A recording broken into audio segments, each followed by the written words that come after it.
Alright guys, welcome to Daddy Share Space and welcome to my channel. I got you far away from the area here simply because I kind of wanted you to get the full scene of what I'm doing here. I'm using my Rode shotgun mic, so hopefully you hear me. But I just want to kind of show behind the scenes here of what it's like. So you guys are familiar with the video. Those of you that watched the video, you saw the video that I did yesterday. You saw that I had all my tools out here. And this is one of the things, or the challenges to being a person that works a regular job who is trying to do YouTube and also trying to do woodworking. So this is real behind the scenes. You're gonna see me basically putting all this stuff away and see real time. I'm not even gonna speed this video up. So you can see exactly how long it takes to be finagling with all of this stuff and the process. Just so you get an idea of what it's like and how challenging it can be to make, decent content here on YouTube. I had a guy reach out today and put in the comments or whatever about a video I put up about changing the oil and, just a negative derogatory comment, which I don't care. But I want to continue to reiterate here, it's not my desire to be some kind of character. And I'm not trying to compete with people that have teams working for them or people that are working in the woodworking industry or working as construction, so on and so forth. If they make their living that way, that's great. I'm not mad at them doing that, but it's a totally different animal when you try to add this on to a life where you do something totally different for your day job. So a lot of times people want things that they themselves can't even produce in their own life. So it's kind of like empty criticism is the way I would put it. Because at the end of the day, if you could do it, you'd be doing it. So first things first here, you're seeing me take down my Systainers so that I can pull out the applicable Systainer and put the proper tool away. First I'm removing the lamello and the Maffail dual dowler. I was originally going to do yesterday's video just by taking a picture of the individual cards on the front of the Systainers just to indicate that I had the tool. However, I thought it would be a little bit more of an entertaining video, a little bit more engaging if I actually had the tools laid out. And so that's why I went through the process of pulling all the tools out. Now, pulling the tools out with editing the video, it took pretty much the whole evening, so I didn't have time to put everything away. And a lot of times when I do a project or do a video, I'll come back the following day, and this is something that I'll have to do. So we have almost 40 tools here that need to be put away. And since they're pretty expensive tools, you don't want to just slam things in a corner. You want to, take your time and try to do it as proper as you can, because obviously you want the tool to have the longest use life that it possibly can. Some of you may wonder why bother with a video like this, but I think it's very helpful and useful. It's good for people to know what it's like if you buy a bunch of Festool tools, how it is to work with the Systainers. And it kind of gives you some insight into why people buy or build like a sys port to be able to access these tools, because it's not super easy to get in and out of these boxes on a regular basis. It's not very efficient at all. It's aesthetically a better situation when you put the tools away. It's more uniform, it's more organized in that way. However, when you talk about accessibility, I can't say it's the best solution. Now, it'll be great once I do get around to building my sys port. Another thing I wanted to touch on in this video while I'm putting this stuff away is I did a video a couple years ago, and it was very similar to this video here. However, it was my Ryobi tools and all the ones that I had and I think it was like 50 something tools in the Ryobi lineup that I have.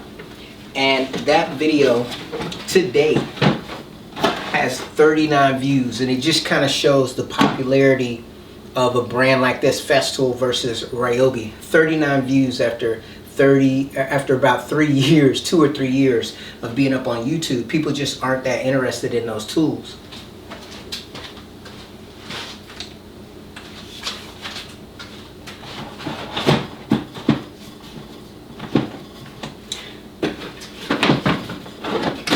One thing I've noticed is that even old Festool videos are still getting views, or even something like a Maffail. Tool brands that tend to hold value tend to get viewership years into the future versus like something that is that I've seen as far as Ryobi. Like right now I have the complete set of Ryobi nail guns, their original versions, with the exception of the framing nailer, which recently came out. And it you know, those nail guns are pretty much, I mean, I'm not saying they're worth nothing, but it'd be very difficult to sell stuff like that simply because, you know, you could buy the newer version for close to the same price, right? Every day I go to work, I'm thinking about what type of video I'm going to make for my Mighty Share Space daily episode.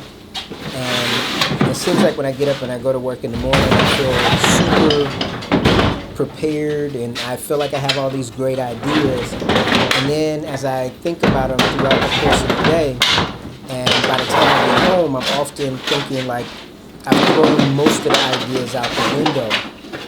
As I mentioned many times before, my goal would be to do a project every single day. But as you see here, in this process, that's not always possible unless you have like double, triple, quadruple the space. And so sometimes you have to figure out a way, if you're trying to do a YouTube channel, if you're trying to, you know, do things like that, you have to figure out a way to do other things to provide some degree of value to other people. While I'm putting these tools away and getting this arranged, I kind of look around the garage shop and I'm trying to determine, okay, what's the best solution for organizing the rest of my tools? What's the best solution for how to organize my wood? I'm still in the middle of multiple projects that I have not finished, but every time I have some kind of a life event happen, which obviously I'm not going to tell all the business here on YouTube, but you can kind of notice when things occur because, you know, I get a little bit off course. You know, things like when the car breaks down, or if there's any kind of life event or a family event that needs to be taken care of, these things can kind of lead you off course. You know, is my exercise, maybe I got a confessional on that. I haven't exercised since the day that the air condition went out, simply because obviously it was too hot. And so, you know, I'll get around, I guess, to picking that back up. For right now, I did feel better in my body for the most part, but I did notice maybe I was doing a little bit too much because I was exercising every single day.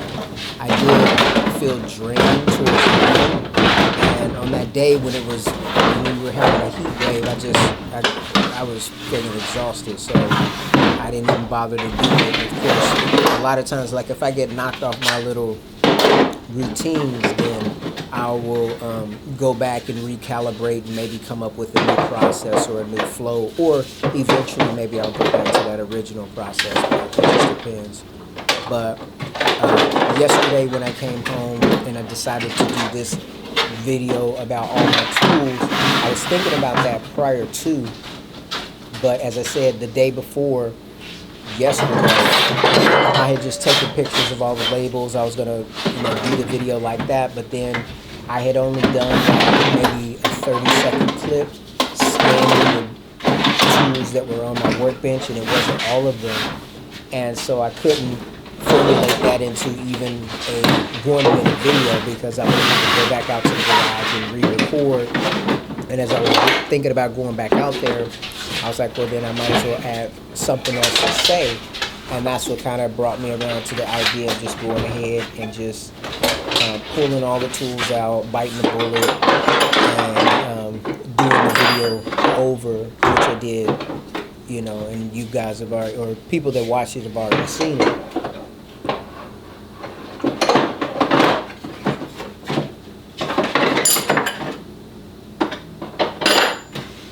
I do like the fact that they have these diagrams in the side of these Systainers. It helps you to be able to put things away in the proper fashion. Now, sometimes it could be kind of hard to get the cords back in there. So I may get a Systainer just to put all these cords in. Maybe two different ones because the cord designs are different. One of them is flat across and the other one has a notch in it. And so when I got home today, I was thinking to myself, okay, what kind of video am I going to make? Is it going to be a talking head video? And I ran through a whole bunch of different ideas, and I just decided, you know what, you need to just go ahead and clean up, the mess that you made yesterday. So that's what I decided to do. I came home and started putting all these tools away. So as you can see, we're already about, about 10, 15 minutes into this process. Well, about 10 minutes into this process. And there's still multiple tools on the table. And, the trouble with this is when you pull all the tools out like this, you have to determine, sometimes when you put the Systainer away or put it back, you don't put it in an area where it's easily accessible. So as you can see here, I'm having to dig all the way down to the bottom of the stack to get to a Systainer that needs to receive a tool. Now, I think I said I had something like 49 Systainers or 44, something like that, 40-something Systainers. Some of them do not, well, they have tools or equipment in them, but they don't have the tools that I had on the desk. Stuff like the LR32 system or the Domino Systainer kits or maybe a screwdriver kit or a bit set. All of those are Systainers that always keep their belongings on the inside. So those are obviously still Systainers that need to be counted, but they aren't tools that I pulled out and put on the table. I also have several Systainers that have sandpaper in them. I have the sandpaper for the 5-inch sander, and then also for the DTS and RTS sanders. I bought those in a kit. So those also add to the Systainers that I have here in my stack. I also have the vacuum kits, the one with the metal hose and then the one with the plastic one. Both of those are also a part of my Systainer collection. So I got a question today, someone asking me about why I have so many track saws, and the answer that I gave was basically that I've mentioned this before. I bought my DeWalt track saw first because I was trying to be cheap.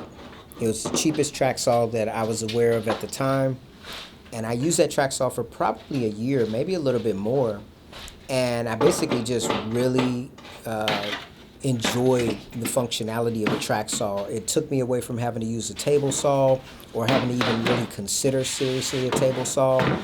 It was so much easier to break down sheet goods. It just did everything that I wanted it to do.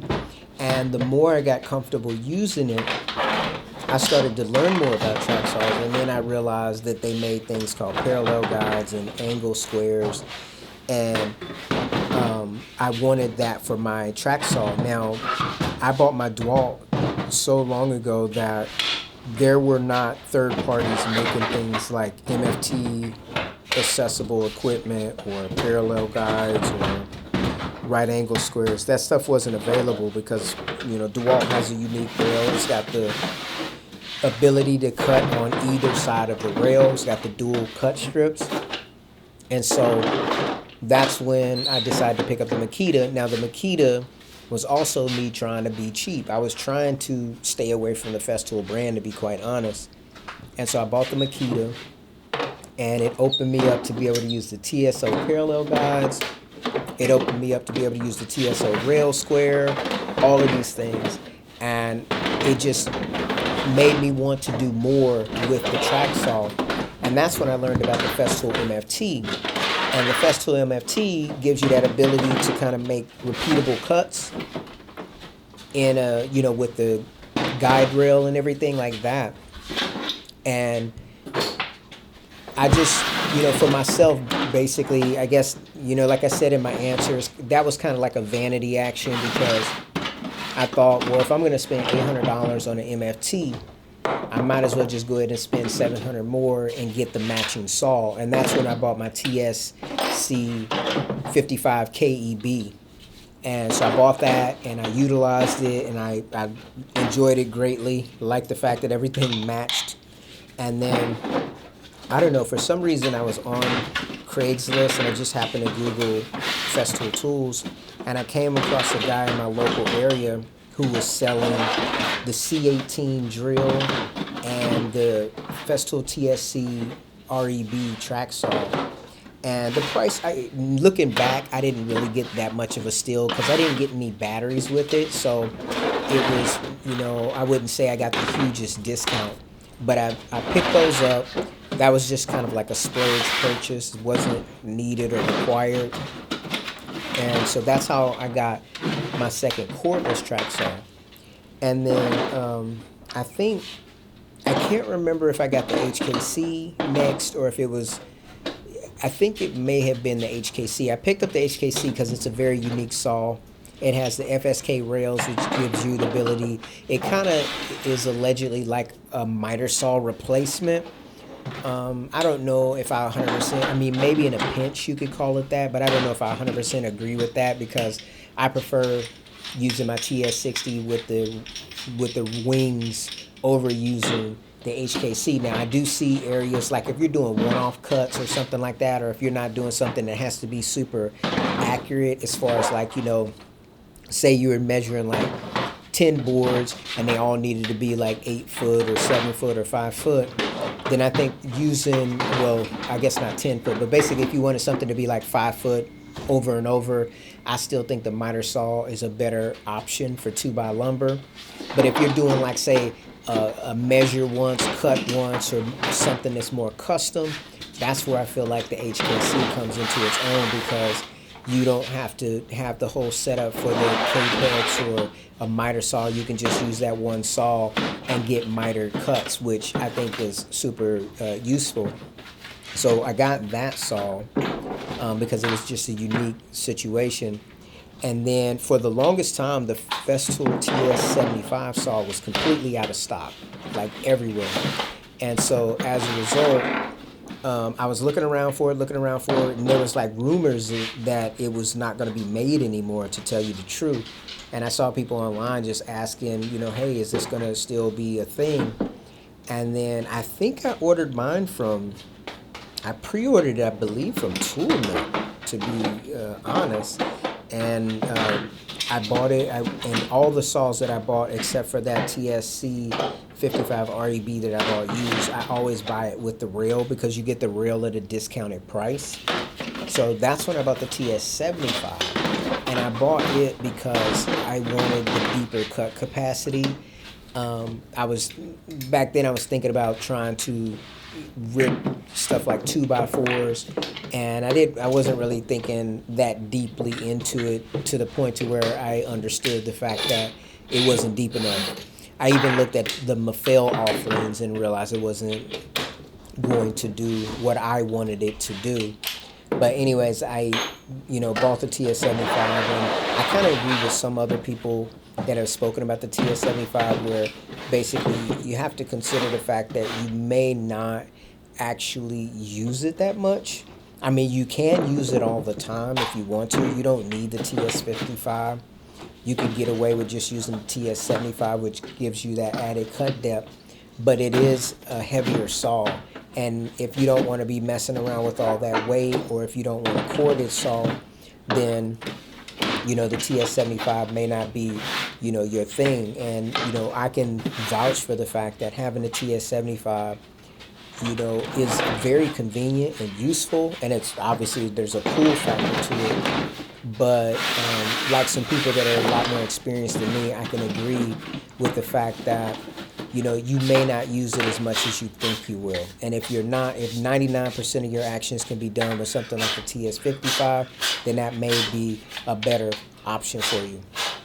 Now, moving on from there, the TS60, now that one's an interesting one, because I remember basically over in Europe, they advertise, or Festool UK, they advertise tools well before they may come here to the United States.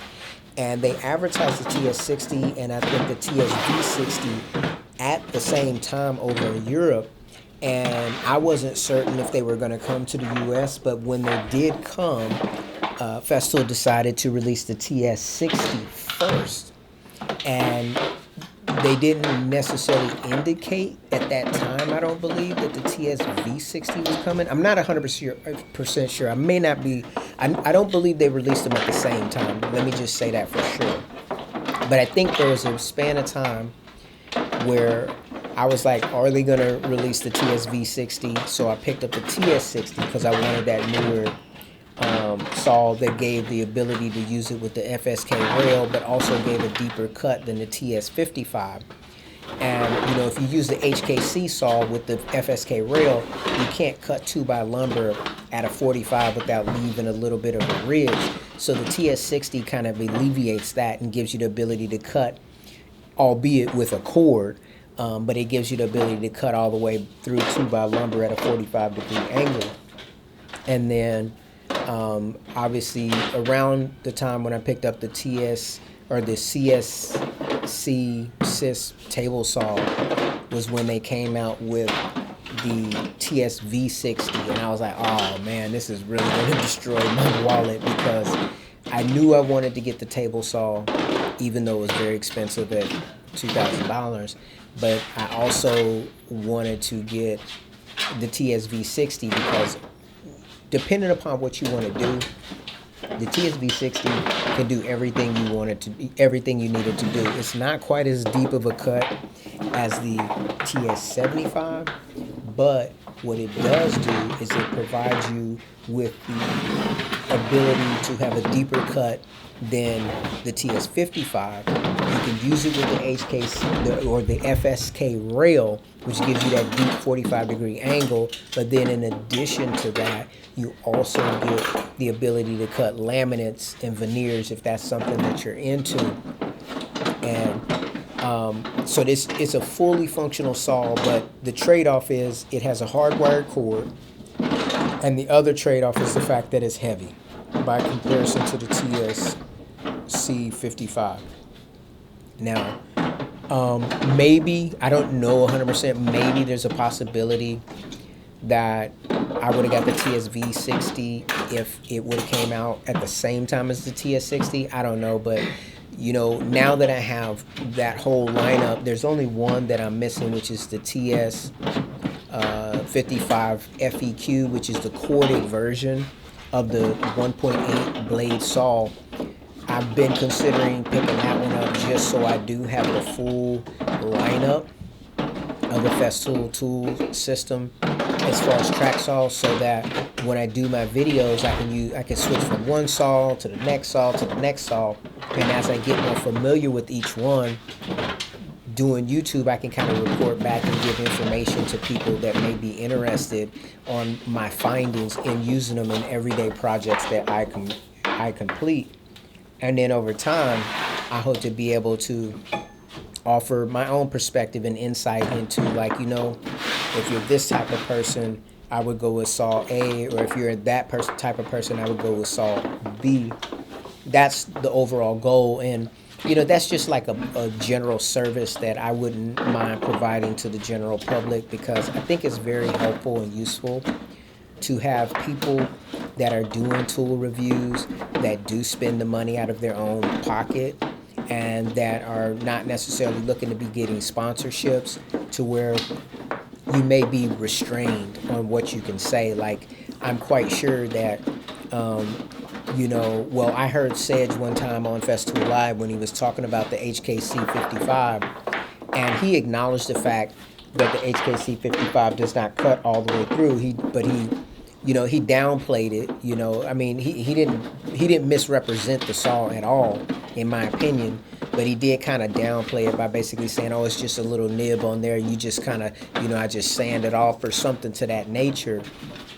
And, there are a lot of people that I find that criticize Festool tools, and they say it's not worth the price and yada, yada, yada. And, I can't argue with their perspective, but I do think it's important that when we do represent these tools and we talk about it to someone else that may be interested in spending their money, that we're as accurate as we possibly can be, so that people don't feel like they've been taken for a ride. If you work for a company, your goal is to sell the product for that company, right? I took a business course in college at one point in time, and in that class, and it's the only business class that I took because I realized that that form of business is not really my thing. It's not my jam, because they basically said what you want to do is manufacture a need. And the reason why that didn't really rest well with me is because, you see, I don't want someone to pry into my life and try to develop in me an appetite for something that I don't need or that I haven't been thinking about getting on my own. And I don't really necessarily, I don't need help spending my money, is basically what I'm saying. And so for me personally, I don't want to create that for someone else. Yet at the same time, if I'm doing something, like if I'm a consumer and I decide, okay, I'm going to buy a whole shop full of Festool tools, that's my prerogative. I see the benefits of it. Now, it may not work out, in the long run, because I'm hoping that, before I get old enough to retire, I'm hoping that a lot of these tools will still be working, because I won't be putting them through production action. And so that when I'm older and maybe not as mobile, or maybe if I ever do get to retire, I'll be able to just go out to my little garage shop and tinker and do little projects. And, that's kind of like, it's almost like I'm preparing for retirement. Some people prepare for retirement. They may say like, oh, I'm going to move to Florida, or I'm going to move, to some special place, or I'm going to downsize. I'm like preparing for my retirement right now by collecting these tools, which, it's a dual functionality. Well, I don't know, it's more than dual, but basically it's multifunctional to me, because if I have something that needs to be repaired right now, I can do it. If I have something that I want to build right now, I can do it. Maybe not to the highest quality, but then in the future, when, maybe I'm not running about and don't have as much money, I'll have these tools in my arsenal to be able to do different things. And then, who knows how long YouTube's going to last. But like, say YouTube continues to last in perpetuity, then basically what I would be able to do is also maybe develop an income through making videos like this one here. And people watch your content. They may find you entertaining. They may find you informative, whatever. There's so many different videos and different genres that I watched on YouTube. And I guess I think, why not me? Why shouldn't I do the same thing? And, many years ago, my wife used to coupon. She used to cut out, coupons out of the newspaper. And, to date, doing these videos, that's what it's kind of like. It's like, you might get a 50-cent coupon. You do a video and you look up after, a week, month, days, whatever, and you might make 50 cents on the video, for like 1,000 views or something like that. It's not a lot of money. But it stacks up, right? Over time, if you build up a big enough catalog and you have enough people watching your videos, it does help the company. Whether you say something positive, it helps the consumer if you add information that maybe the company is not necessarily forthright with. So it can be a win-win situation. Obviously, you don't want to hurt anybody's business, or at least that's not my intention. But I do think people need accurate and clear information about these things. And, I feel like in one hand, you have professionals that make videos maybe to, as another method to make money, like me, right? As another method to make money. And they definitely have a higher IQ when it comes to knowing about these tools from a professional standpoint. But there's a lot of them that I hear, basically parrot the same kind of mindset that they're talking to the professional. You know, when they're talking on YouTube, they're talking to other professionals like themselves. They don't necessarily have a lot of respect or interest in, a DIYer like myself or a consumer like myself, which is fine. They're busy. They're in their industry doing their thing. And so it's kind of like shop talk amongst them. But I think we all know that there are plenty of us, both men and women, who maybe have developed a love for woodworking, developed a love for tools, and we use them too. And just because we may not be working in a particular trade does not basically mean that we're not a part of that conversation, or that we don't have our own conversation. Because, I look at it from the other side of that equation. I don't really need to know what some professionals doing on their job or how they're doing, because I don't do that work. I'm interested in what I'm trying to do, and what I have to say would be more for someone that just has tool interest, or someone that is more of a consumer, to see if they should buy this or buy that. Because a lot of times you may say, or a person may say, like, well, you should just buy the cheaper brand, something like a Ryobi. And let me just be honest, I'm not bashing Ryobi. I'm not sitting up there saying, oh, they're trash or they're bad. That's not what I'm saying at all.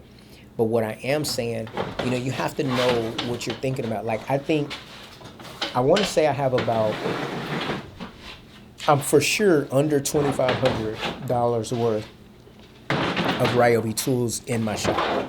That could be including some outdoor power equipment, fans, so on and so forth. So it's definitely under about 2,500 or so. But when I was looking at all the ones that I was interested in selling, and I went on Home Depot's site and looked at some of the newer versions of the tools that I bought and what the cost is. Like, say for instance, a sheet sander. The Ryobi sheet sander is like $59, right? So I have the older version of that. And how much would I expect to get from that, from that tool? Now, it still works. It does what it's supposed to do, but it's, I don't know. I find it hard to take like $5 for that, because I know I paid at least 40 or 50 bucks for it. Why would I sell it for $5? That doesn't really, I'm not at that point yet, right? I'm not at that point, but at the same time, if I keep using my Festool tools, I'll never wear those Ryobi tools out. They'll never get used to the point to where they, go up in smoke, and I'm like, they're gone. So, but they also take up space. So I don't know what I'm going to do in regards to those tools, but we'll have to see. We'll just have to see how things work out in regards to that. If any of you guys have watched this video up to this point, and you have any advice for me in regards to how to get rid of older tools, how to, maybe get the best deal that you can get for something like, a collection of Ryobi tools, that would be greatly appreciated. You can drop me a message down in the comments or something like that, because I'm definitely looking at how I can get rid of those. Otherwise, I'm just going to have to find a place to store them in the shop, because I'm not yet at the point where I want to just do a fire sale and just give them away for free, because they were purchased with real money. So there is that. However, I have to admit, the joy of using those tools is not the same. Once you move on to, it's kind of like if you drive an old beater car, and maybe the engine is loud, it's got bad handling, rough ride, and then you move up to a luxury vehicle, it's hard to go back, right? Now, there are times when you could go back. Like, say, for instance, if I was like, I don't know, say I was going off somewhere and I wanted to work on some kind of job site. Like, say I bought a house far out and I decided I wanted to leave tools on site because I didn't want to transport them back and forth. That's something that I think would be applicable for my Ryobi collection. I wouldn't dare do that with my Festool tools. That just doesn't make any sense. So I wouldn't do that. But anyways, getting back to the video for a bit, you can see here that I'm trying to rearrange the Systainers now. I'm trying to see if there's a way that I can stack these so that it makes sense as far as accessibility. I can tell you right now, by the time I get to the end, it's not going to make much sense. I'm doing the best that I can as far as trying to make them available, make the tools available, but by the time I get towards the end, it's kind of like I try to group like the track saws together, the sanders together, the drills together, the off tools, but that's one of the things I think is kind of well, Festool doesn't have a lot of tools. Now that I've collected so many of them, they don't. I mean, they have some accessories. They have a lot of other kind of little ancillary things. But as far as tools is concerned, I mean, you think about it, they got 4 routers. They've got, as far as their current lineup of track saws, they've got the HKC, TS60, TSV60, TS75, the TS55 corded, and the TS55 cordless. So that's 6 track saws. Now, of course, nobody needs all 6, but they only have 6 in their lineup. They only have 2 miter saws, which is the Capex 60. Well, here in the U.S. I think in Europe they have a Capex 80 or something like that, or 88. We don't have access to that. As far as drills, they got about 6 or 7, maybe 8 drills, which that's common for most of these companies. They only have 1 planer. They have 1 grinder. Technically, they only have 1 rotary hammer, because one thing I noticed, I'm so glad that I bought my Festool BHC rotary hammer. I was debating on whether I was going to buy it, because pretty much as soon as they either announced here in the U.S. or they put it out, I went on Hardware to see if it was still available. You can't find it. You can't find the BHC anymore. So I was pretty happy to have picked that up, and I still need to do like a little bit of a comparison video, just showing both of them. Maybe I'll do weight and just show them in action. I mean, it's not much to really tell, because one of them has a chipping function and the other one does not, but I think that's a video that I would be interested in seeing, even if I didn't have the capacity to go out and get that same tool. Who knows, you might be able to find it used somewhere. But that's the state of the rotary hammer, I guess. I don't know if I'm going to stick with it, but I had been talking to my wife a bit about picking up the Conturo early next year, somewhere between January, February-ish. I'm still considering it, and the reason why I wanted to do that was so that, that's the most expensive tool that Festool has to date. I'm not even considering that EXO thing, so that's something that I didn't mention in my last video. That doesn't seem like it's something that's applicable to me. So I don't see that on my radar. That's that thing is up in around the $3,400 price range as well. It's close to the Conturo, which is pretty eye-popping or whatever. And sometimes it's kind of difficult to with the first generation product. And when I look at it, even though I can see you using it with something like the Plane X and overhead stuff, I just don't know if now that might be a bridge that might be a little bit too far for me to cross as a home person, DIY type person. Now, granted, if my YouTube channel ever took off and started doing big things, then definitely I would consider it. But to date, I'm making that peasant money, so that's not something that I would consider at this time.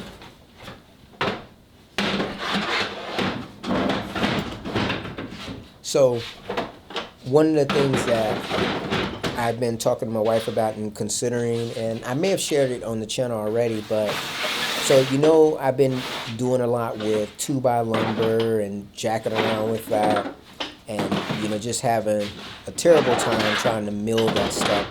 I still need to keep practicing, because practice makes you better. So I'm not going to quit that, but I do want to start building projects out of sheet goods. But the sheet goods that I want to use is the particle board or the MDF, because obviously because they're cheaper. However, if for me to do that, I want to get my shop to the next level, and for me that is getting into veneering, and that's one of the reasons why I wanted to get the Festool Conturo to do the edge banding for veneers. But I wanted to get a vacuum press machine. I hadn't decided on which one. I think their top machine is like about 1,500, and the one down from that is about 1,000. And so I want to get one of those, and then get a couple vacuum bags so that I can get some MDF or particle board and make IKEA style furniture at home, because I think it would be kind of cool, because then, like say if you wanted to, you could do a whole, like say MFT setup, even though we don't have the Velcro mat, the black MDF here. What you could do is go get some cabinet grade plywood, or even MDF if you wanted to, and you could veneer it if you wanted to, or laminate it with some kind of vinyl or whatever. Make it black, make it white, make it whatever you want, and then you could go back and use something like the Parf God system and make your MFT table like that. I think that would be kind of cool. But like, IKEA style furniture where all your furniture could be a particular color without painting and or staining or anything like that. I'm not saying I'll never do that type of stuff, but that's not really my style. I'm more of a modern type person. So like, if I could make all my cabinets, like say, and laminate them, like say in a black vinyl, or if you wanted to look a lot brighter, you could use a brighter color, whether it be white or whatever. Or like say if you were a big time Milwaukee person, you could go get some red vinyl, get a sheet of plywood, laminate it in red, and then use some red edge banding, and then cut out all your pieces and make some custom type of because they don't make like a decent table saw stand, nor do they make a decent miter saw stand, but you can make one, and it can be specialized like that for yourself. So I think that would be cool. And the laminate would be great for stuff like MDF and the particle board, which is substantially cheaper, and you could get your skill level up.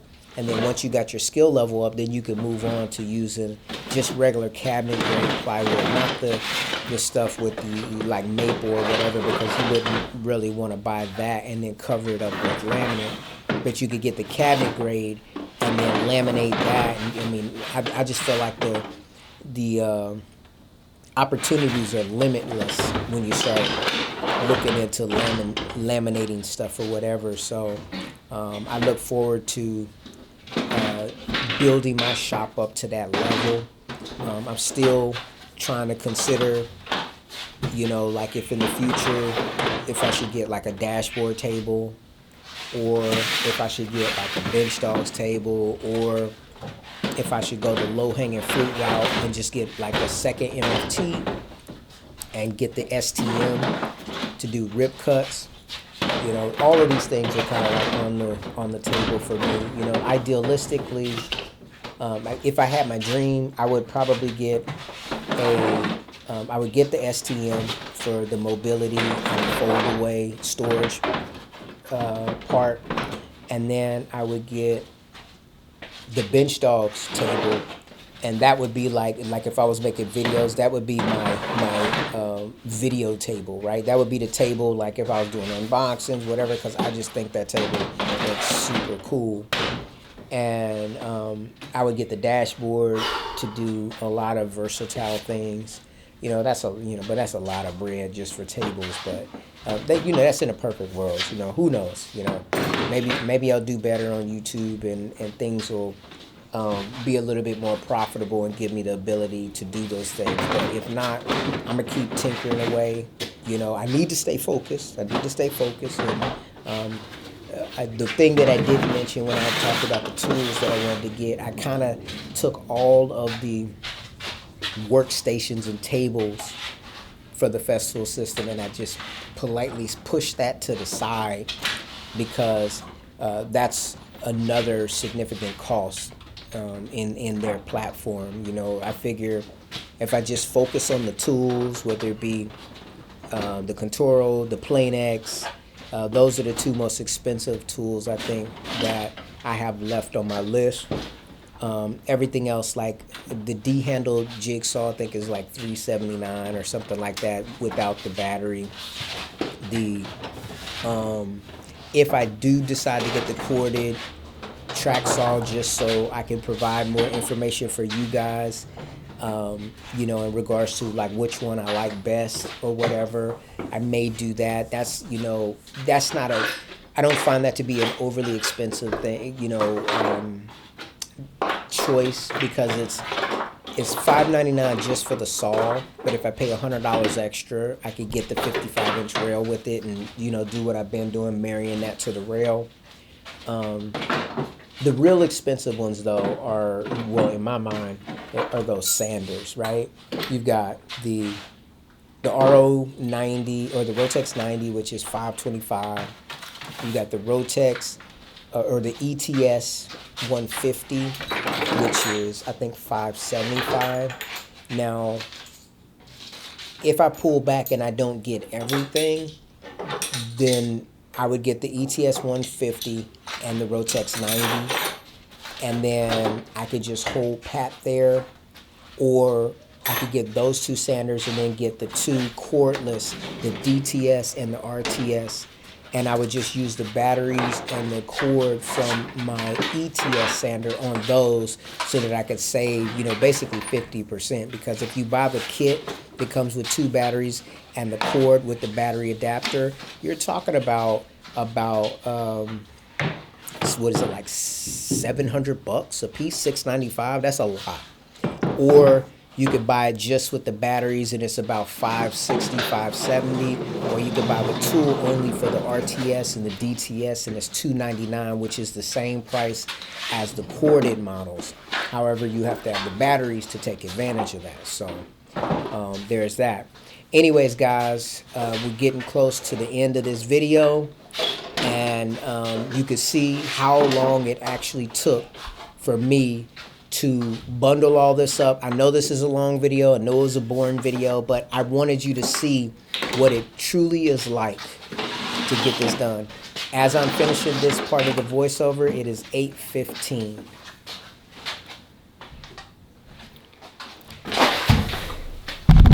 So obviously this wasn't a very entertaining video, but on the camera I'm looking at 48 minutes and 17 seconds and still recording, and it's 6:13, and all I did was rearrange some